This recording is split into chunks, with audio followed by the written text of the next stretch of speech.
I woke up this morning and I thought I was going to tell them a few extra things because at 91 I may not be here next year. And I've got nieces on both sides. And they're kin to the Stapps, and so I was going to do a little.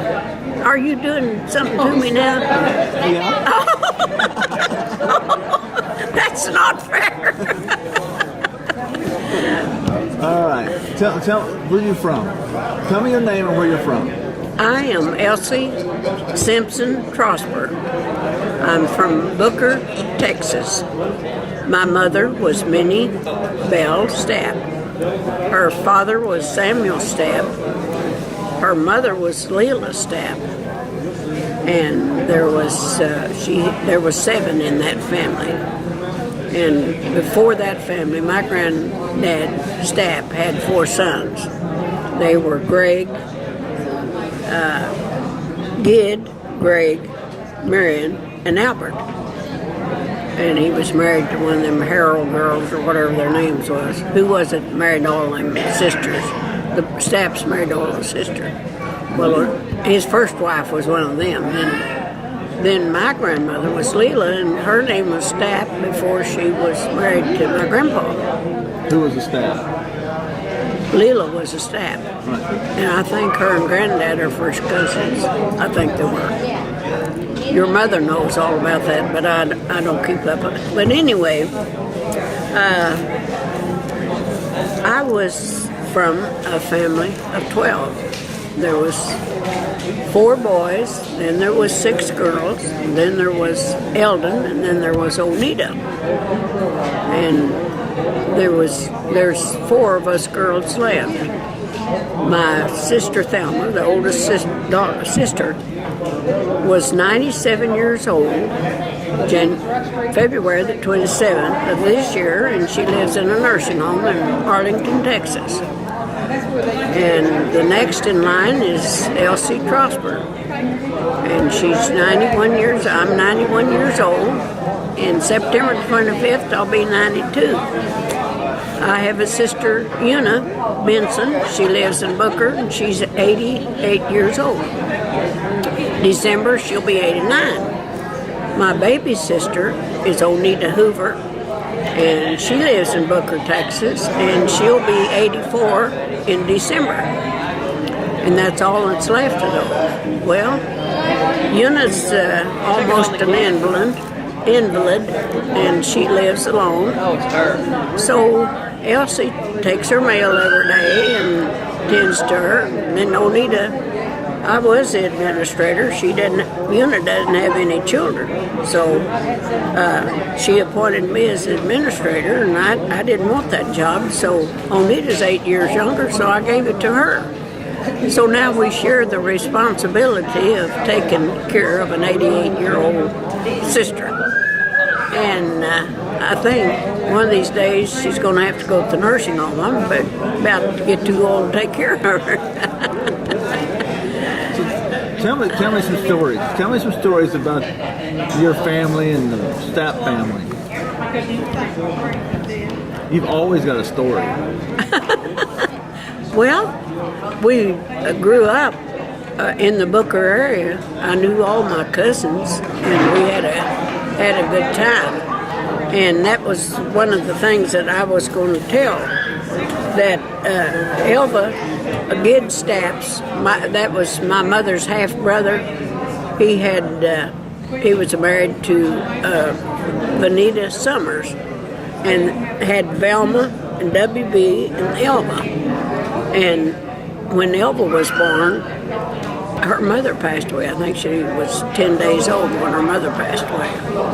And so Uncle Gid, he disliked my grandmother, Leela, so bad that he said he'd never have a stepmother over his kids, so he never remarried. And it wasn't a good deal because Elva wasn't treated real good. And we'd go to town on Saturday evening, and of course we had a house full of kids. The older boys were gone, and we'd go to town, and Elva would want to come home with us. And Uncle Gid called Elva Pete, and he said, "Pete, you don't need to go out to Aunt Minnie." She said she's got all the kids she needs. And Mom would say, "Well, one more wouldn't make a bit of difference." And so Elva would get to go home with it. And we got those pictures, and you know how they had the crop haircuts just straight across, and Elva was in most of them pictures. It all sat there together with her bare feet and her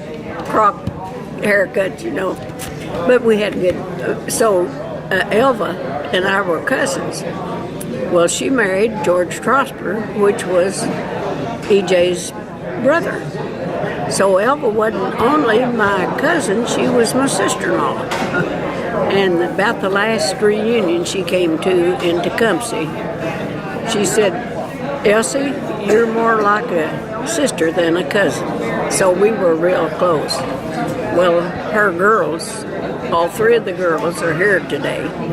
And so I'm not only their aunt, I'm their cousin. And then my sister Gertrude was just about 18 months older than me, and she had 3 girls, and I've always been real close to them. So 2 of those girls are here today. So I'm blessed to have my nieces on the Trosper side, the nieces on the Simpson side, and they're all kinfolk.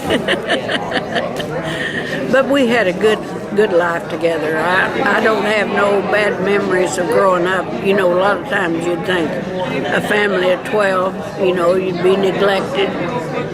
We always had plenty to eat, plenty to wear, and we went to school, and we'd Mom and Aunt Doris would make us school clothes. We didn't need a clothes closet, you know, that we would just hang up behind the sheet, you know, made a clothes closet like that. And our school teacher always said, "You Simpson kids always look so nice and clean." We wasn't a dirty bunch. We was pretty clean. We shaped up pretty good. Now, you dance. You used to clog, is that right? Well, it's like jig. We called it jig dancing, but it was more like tap dancing. We didn't take no lessons. There was my sister Esther, myself, and my baby sister Onita. We 3 could dance like our dad. But there's just one boy out of the bunch, and that was Virgil. And he was a truck driver. And to get his exercise, he'd, you know, stop his truck and get out and dance a jig. When he got home, he'd go home and he'd dance a jig. So he passed away. He was in a fire accident driving these trucks. He was proud of his trucks, and he tried to save his trucks, and he got burned. Not to death at the time, but he died from that just a few days later. And his wife always kept that linoleum in the kitchen, because when Virgil come home, he'd dance a jig. But after he passed away, then she put a carpet on the floor. And Virgil was kind of a short man, and he had 4 sons. And there's all, well, he wasn't a dwarf like me, but he was, you know, short of the boys. And he had 4 sons, all over 6 foot tall. And they were basketball players. And they was coaches and played ball. There was 4 of them. 2 of them got a 2-year scholarship for basketball, and 2 got a 4-year scholarship. And they all ended up being coaches, teachers and coaches. That's Virgil's family. And then the 4th, let's see, 3 of them was teacher and coach. And Neelby was the only one that stayed in Phillips. That's a suburb of Borger, where they get their oil and distribute it. And he stayed in Phillips and lived there close to his mother. She lived in Borger after Virgil passed away. And so I've got nieces and nephews, and myself, I have 2 sons. Marvin lives in Bowling Green, Kentucky. He had 1 daughter, and she's a teacher in Western Kentucky College. she's got a job that she's worked. She's got her doctor's degree, and she has a son and a daughter. That makes me great grandma. Tuesday was. In case you don't know, we have a silent auction going on. If you didn't get a number, go get one, because we're counting down, so get in the hunt. But anyway, then Jay lives in Amarillo, Texas, and he has one daughter, Sarah, and she's married and lives in Canyon and has a little boy that was 3 years old the first day of July. They just coming home from the Bahamas. They're celebrating their anniversary, which was the 4th of July, and Sawyer was 3 years old the 1st of July. So they came into Houston last night. They'll be back home. And Sarah's husband owns 2 feedlots in Canyon and Hereford, I believe it is. And just this year they opened up a stone shop. And they got more business than they can hardly take care of. And I guess they're doing so well they had to go poop off their money. But anyway, they're, like I say, they're just us 4 girls. It's all that's a living. So I guess that's enough, ain't it? Yeah, it's fun.